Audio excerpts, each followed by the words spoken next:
Hi everyone, क्या हाल है आप सभी के। अभी हम लोग बात करने वाले हैं बाबा साहेब भीमराव अंबेडकर यूनिवर्सिटी लखनऊ के बारे में। तो जो भी कैंडिडेट स्पोर्ट काउंसलिंग में पार्टिसिपेट किए थे, आप सभी का जो मेरिट लिस्ट है उसको रिलीज़ कर दिया गया है। इस वीडियो के अंदर में हम लोग इसी से रिलेटेड बात कर लेंगे, कैसे आप अपना जो भी है मेरिट लिस्ट को चेक करोगे और जिनका भी मेरिट लिस्ट में नाम आया है उनको आगे क्या करना है। ठीक है, लिस्ट के अंदर में सिलेक्टेड कैंडिडेट का भी लिस्ट है और जो भी पार्टिसिपेट किए थे स्पोर्ट काउंसलिंग में उनका भी लिस्ट है। ठीक है, तो काफ़ी डिटेल को दिया गया। तो आप यूजी वाला जो पोर्टल बनाया गया वहाँ पे आ जाइएगा, admission in UG and diploma courses करके आएगा। अगर आप होम पेज पे होंगे तो देख लीजिएगा। यहाँ पे स्पोर्ट काउंसलिंग वैकेंसी आया था, ये अपडेट यहाँ पे आपको मिलेगा।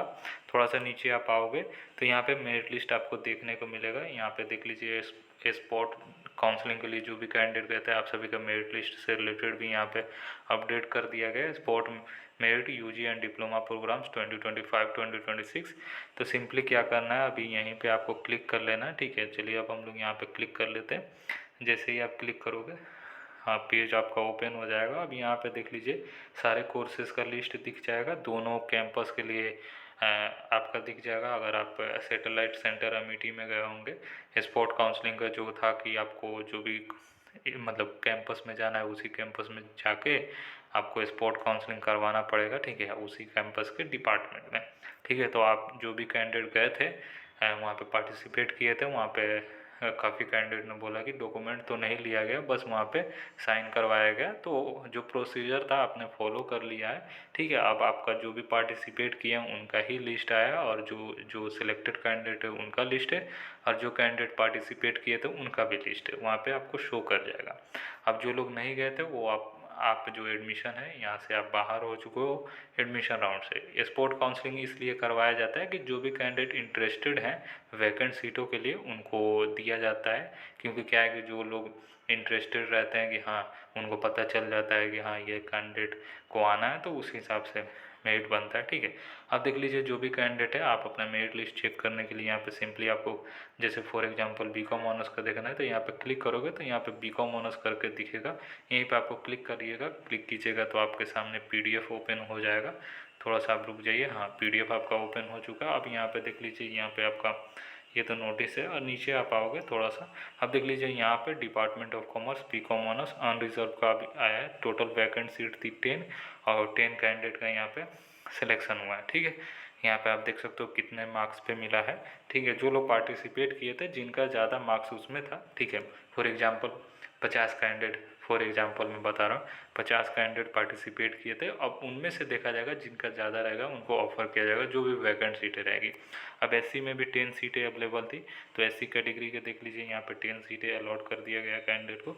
एसटी में 1 कैंडिडेट का यहाँ पे अलॉटमेंट हुआ है, टोटल 9 सीटें थी, पर एसटी के कैंडिडेट यहाँ पे सिर्फ एक ही गए थे। हाँ, एक ही गए थे, इसीलिए एक ही यहाँ हुआ है। और टोटल ईडब्ल्यूएस का सीटें वैकेंट थी यहाँ पे 3 और यहाँ पे आपका 3 कैंडिडेट का अलॉटमेंट हो गया। अब इसके नीचे आप देखोगे, मेरिट लिस्ट के नीचे आप जाओगे तो यहाँ पे जो भी कैंडिडेट पार्टिसिपेट किए थे उनका लिस्ट है। ठीक है, यहाँ पे आपका जो भी कैंडिडेट है रिपोर्ट किए थे उनका यहाँ पे लिस्ट है। आप देख लीजिएगा आपका सीरियल नंबर कितना है और आपका स्कोर कितना। ठीक है, तो ऐसे करके आपका लिस्ट यहाँ पे दिया गया। होपफुली ये क्लियर हो चुका है, ऐसे करके आपको चेक कर लेना है। ठीक है, बीएससी लाइफ साइंस का आ चुका है, यहाँ पे आप देख सकते हो।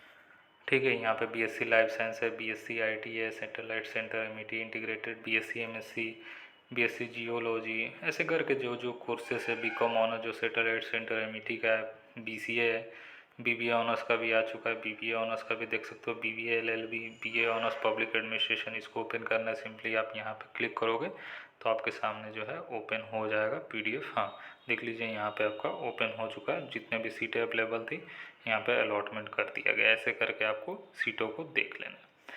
ठीक है, आप देख लीजिए जिनका भी सिलेक्शन हुआ है तो सिंपली आपको जाना है आपको समर्थ वाला पोर्टल पे, मतलब आपको सिंपली जाना है समर्थ पोर्टल पे जहाँ से आप अप्लाई किए थे एप्लीकेशन फॉर्म, वहाँ पे जाइएगा। तो जो भी कैंडिडेट सेलेक्टेड होंगे आप सभी को ईमेल के माध्यम से भी आपको अपडेट जो है वो मिल चुका होगा। ठीक है, और आप सिंपली क्या कीजिए, समर्थ पोर्टल पे लॉगिन कीजिए, वहाँ पे आपका फ़ीस चालान जो है उसको जनरेट कर दिया गया। ठीक है, तो फ़ीस आप पेमेंट कर लीजिएगा टाइम रहते हुए, जो भी आपका शेड्यूल में टाइम दिया गया है उसी टाइम के अंदर में कर लेना। ठीक है, फ़ीस पेमेंट करके आप अपना फ़ीस पेमेंट का जो रिसिप्ट है उसको डाउनलोड करके रख लीजिएगा। ठीक है, फिर आपको जब कॉलेज ओपन होगा उसके बाद फिजिकल वेरिफिकेशन वगैरह होता है, उसमें आपको ज़रूरत पड़ेगा। और जो भी कैंडिडेट का सिलेक्शन नहीं हुआ है तो आपको आगे का जो भी प्रोसीजर होगा उसको फॉलो कर लेना है, ठीक है। अब इसमें से जो भी सीटें बच जाएगी उनको फिर से जो भी कैंडिडेट रह जाते हैं उनको अलॉटमेंट किया जाएगा, तो थोड़ा सा आपको इंतज़ार करने की ज़रूरत है। आपका मार्क्स कम है इसीलिए आपका सिलेक्शन नहीं हुआ है। होपफुली ये क्लियर हो चुका है। बाकी जिनका सिलेक्शन हो गया है आप अपना जो भी है फ़ीस पेमेंट करके प्रोसीजर को कंप्लीट कीजिए और एडमिशन ले लीजिए। यहाँ तक क्लियर हो चुका है। बाकी कहीं पे भी अगर आपको डाउट आ रहा है, कहीं पे भी समस्या आ रहा है, आप हमसे पूछ सकते हो। जो भी इन्फॉर्मेशन होगा मैं आपको बता दूंगा, ठीक है। तो चलिए यही था, बाकी फिर मिलेंगे। और जिनको देखना है आप यहाँ पे आके आराम से देख सकते हो। आप अपना अगर मान लीजिए जो भी कैंडिडेट का ईमेल नहीं आया है, मतलब मेल नहीं आया है, तो आपको लिस्ट देख लेना, या समर्थ पोर्टल पे आप लॉगिन कर लीजिए, वहाँ पे आपका फीस चालान जनरेट हो गया तो यानी आप सिलेक्टेड हो। काफ़ी कैंडिडेट बोल रहे थे भैया फीस चालान तो वहाँ पे दिख रहा है पर ईमेल नहीं आया, तो हो सकता है नहीं आ पाया होगा, हो सकता है आपका ईमेल में या प्रॉब्लम हो या ना आया हो, पर आप समर्थ पोर्टल पे लॉगिन करके देख लीजिए, ठीक है। बाकी शेड्यूल देखने के लिए मैं बता देता हूँ, यहाँ पे देख लीजिएगा फीस पेमेंट करने का जो शेड्यूल मैं आपको दिखा देता हूँ। यहाँ पे जो आया था notification regarding schedule for admission in UG and diploma, यहीं पे आपको क्लिक कर लेना है। अब क्लिक कीजिएगा तो यहाँ पे आपको आना है नीचे। अब देख लीजिए फेज़ 2 ख़त्म हो चुका है। अब स्पॉट काउंसलिंग 1 जो हुआ था 27 से 27 को हुआ था, ठीक है। 28 को आप सभी का फ़ीस चालान जनरेट किया, कल से ही स्टार्ट हो गया था।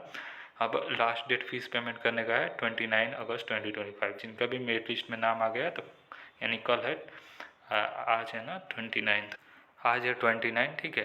तो आज मतलब फ़ीस पेमेंट करने का यहाँ पर डेट दिया जा रहा है, ठीक है। तो देख लीजिएगा आपका फ़ीस अगर आ गया तो फ़ीस पेमेंट कर लीजिए, 29 अगस्त का ही डेट दिया गया है, ठीक है। तो चलिए यही था, बाकी शेड्यूल को भी देख लीजिएगा यहाँ पे। तो फिर मिलते हैं अलग वीडियो के साथ, तब तक के लिए बाय, टेक केयर और ख्याल रखिए अपना।